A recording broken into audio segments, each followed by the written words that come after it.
کہ وہ فوراً نکل آئیں، انہوں نے کہا سب لوگ بچوں چلو، یہ اللہ کو ہم نے قرض کے طور پر دے دیا۔ انہوں نے سوچا نہیں، پوچھا نہیں کہ تم کیا کر کر آئے ہو میاں۔ وہ وہاں سے نکلی، انہوں نے کہا کہ نکلو، آواز دی انہوں نے اپنے میاں کو، سب لوگوں کو کہ نکلو، یہ گھر اللہ کو قرض دیا۔ تو ایسے ہی موقع پر ایک غریب صحابی تھے، انہوں نے کہا کہ میرے نبی صلی اللہ علیہ وسلم آپ ذکر کرتے ہیں کہ حضرت عثمان نے یہ دیا اور حضرت ابو بکر نے دیا، مجھ غریب، اور آپ کہتے ہیں کہ اللہ کے ہاں اجر ملے گا۔ تو پوچھا کہ مجھ غریب کا کیا ہوگا، میں تو محنت مزدوری کر کر روزانہ جو کھاتا ہوں وہ کماتا ہوں۔ تو میرے نبی صلی اللہ علیہ وسلم نے کہا کل جو بھی تم کماؤ گے لے کر آؤ۔ وہ صحابی لے کر آئے، مزدور محنت کرنے والے آدمی تھے، اور انہوں نے لا کر سب کچھ حضور کے ہاتھوں میں ڈال دیا۔ اس میں سے میرے نبی صلی اللہ علیہ وسلم نے ایک کھجور جتنا نکالا اور اس کو کہا کہ تم جا کر خود ہی خیرات کر دینا۔ تو اس نے کہا اس سے مجھے ثواب مل جائے گا؟ تو میرے نبی نے فرمایا عثمان جتنا ثواب ملے گا تم کو۔ تو لہٰذا وہ معاشرہ جو بنا اس بنیاد پر کہ زکوٰۃ از اے کمپلشن اور خیرات تمہاری ذمہ داری ہے معاشرے کے اعتبار سے، تو وہ معاشرہ کامیاب۔ آج پاکستان اگر باقی ہے تو یہی میرے ہیروز ہیں جن کی وجہ سے باقی ہے، مرحوم ایدھی صاحب کی وجہ سے باقی ہے، جو لوگ انسانی خدمت کرتے ہیں، تکلیف کو پہچانتے ہیں، اس کی وجہ سے باقی ہے۔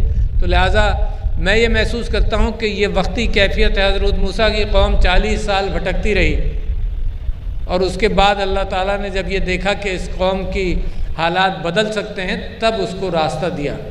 مگر اس میں بھٹکنے کے اندر بھی جب چند دنوں کے لیے حضرت موسیٰ اس وہاں سے ہٹے تو انہوں نے بچھڑے کی بھی پوجا کرنی شروع کر دی۔ مگر جس آزمائش سے پاکستان گزرا ہے اور جس کے نام پر یہ اسلامی ریاست بنی ہے، تو مجھے پوری امید ہے کہ میں اور آپ کیوں میں کہتا ہوں کہ میں بری ذمہ نہیں ہوں، جو حالات پاکستان کے ہیں اس کا میں ذمہ دار ہوں۔ میں اللہ میاں کے یہاں جاؤں گا تو مجھے خوف اس بات پر آتا ہے کہ اللہ مجھ سے پوچھے گا کہ الوی تم نے کیا کیا، اور میں ان سے کہوں جی میں نان ایگزیکٹو پریزیڈنٹ تھا، میرے پاس کچھ نہیں تھا، تو آپ سمجھتے ہیں اللہ مجھے معاف کر دے گا؟ اللہ نے جو مجھے دیا ہے، آپ سب کو جتنا دیا ہے، وہ پتہ نہیں کتنے لوگوں کا حصہ میری اور آپ کی جھولی میں ڈال دیا، پتہ نہیں کتنوں کا، ذرا سوچو تو صحیح۔ میں تو یقیناً سمجھتا ہوں کہ جو مجھے دیا، جتنا علم دیا، جتنی محنت کر کے میں نے پیسہ بنایا، وہ مال و دولت بہتوں کا حصہ امانت کے طور پر اللہ نے مجھے دے دیا، اور اس کی جواب دہی ہوگی۔ پھر آپ لوگوں نے میرے ساتھ ایک بڑی ناانصافی کی کہ مجھے وہاں بھیج دیا جہاں پتہ نہیں کس کی جواب دہی، کس کی آواز کو، جس کی سن بھی نہیں سکتا ہوں گا، اس کی آواز کو میں کیا کروں گا، کس طرح سے۔ تو بڑی پریشانی ہے۔ میں آپ سے گزارش کرتا ہوں کہ میرے لیے دعا کریں، میرے لیے مجھے دعاؤں میں یاد رکھیں۔ میں اللہ سے توبہ کرتا ہوں اپنے گناہوں کی ہر نماز میں، اور پھر یہ بھی کہتا ہوں کہ لوگوں کے اندر رحم دلی اتنی ڈال دے کہ وہ روز قیامت کے اندر مجھے معاف کر دیں۔ بہت بڑا بوجھ ہے۔ اب آ جاؤں جناب، میں جو میرا خواب چلتا رہتا ہے اور جس کے اوپر میں سمجھتا ہوں کہ پاکستان کی عاقبت اور پاکستان میں بہت بڑی تبدیلی آ سکتی ہے، وہ مجھے تیزی سے چلنے والی ٹرین ایک ہی نظر آتی ہے جو لے جائے گی۔ اور میں آپ کو مثال دیتا ہوں، یہاں بزنس مین انڈسٹریز بیٹھے ہیں، میری باتیں سن چکے ہوں گے، مگر ریپیٹیشن سے بات پختہ ہوگی، اور جو بات میں نے 4 سال کے پہلے کہی ہوگی وہ آج اس کے اثرات دیکھ رہے ہوں گے جو 4 سال پہلے نظر نہیں آتے ہوں گے۔ پاکستان کے اندر اگر آپ کوئی انڈسٹری لگانے جائیں تو 2-3 سال آپ فیزیبلٹی بنائیں گے، 2-3 سال پھر بینکوں کو ملا کر فائنینشیل کلوزر کریں گے، 3-4 سال میں انڈسٹری لگا دیں گے، اور چند سالوں بعد وہ ییلڈ کرنے لگے گی آپ کو منافع۔ تو بہت لمبا سائیکل ہے، اس سے کہیں زیادہ تیز سائیکل آئی ٹی کا ہے۔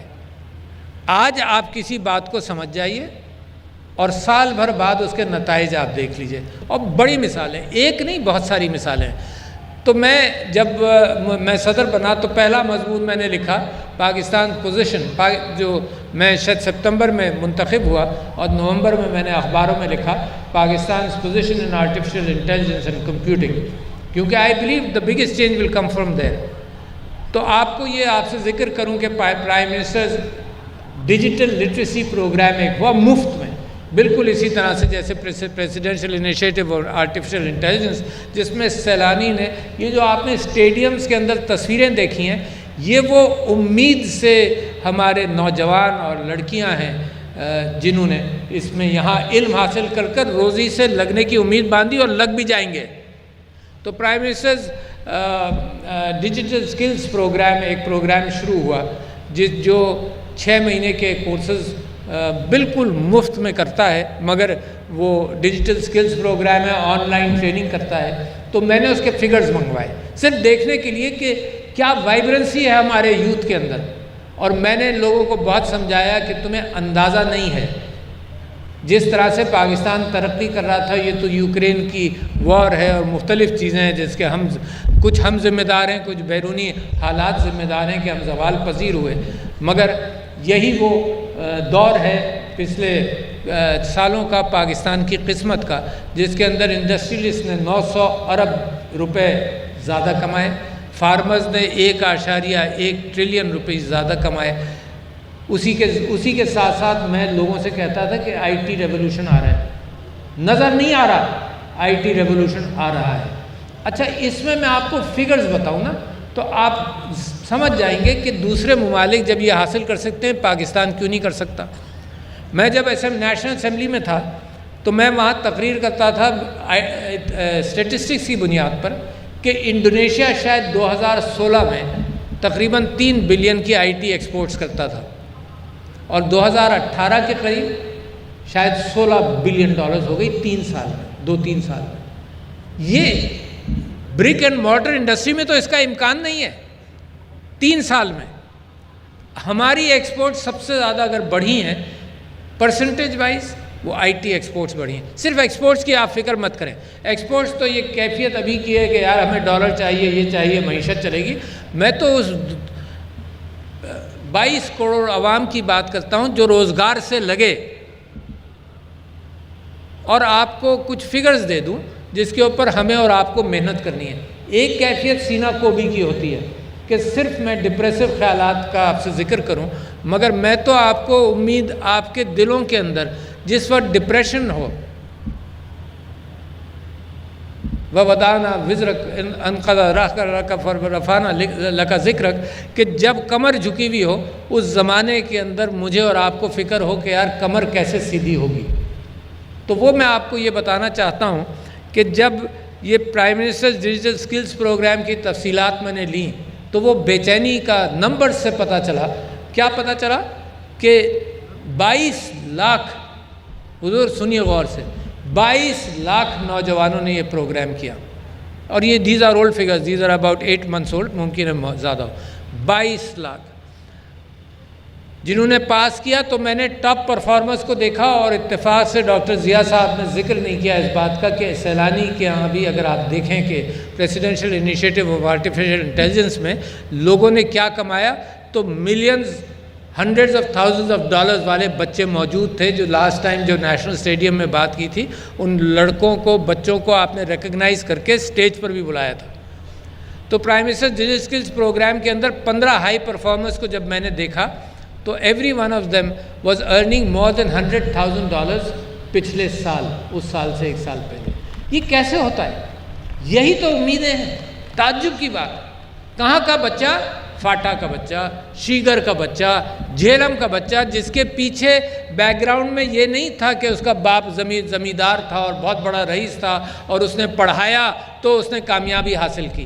یہ ریگز ٹو ریچز والی کہانی یہ آج صرف آئی ٹی سیکٹر میں ہے۔ یہ ایمانسپیٹ کر رہا ہے، یہ چیزوں کو کھول رہا ہے، اس میں غریب اور امیر کا کوئی فرق نہیں، اس کی اولاد کا کوئی فرق نہیں۔ یہ صرف جو محنت کر سکتا ہے، جو علم حاصل کر سکتا ہے، مال و دولت خاندانی سے کوئی تعلق نہیں، وہ اوور نائٹ بلینئر اور ملینئر بنتا ہے۔ چھوٹی سی آپ کو مثال دوں،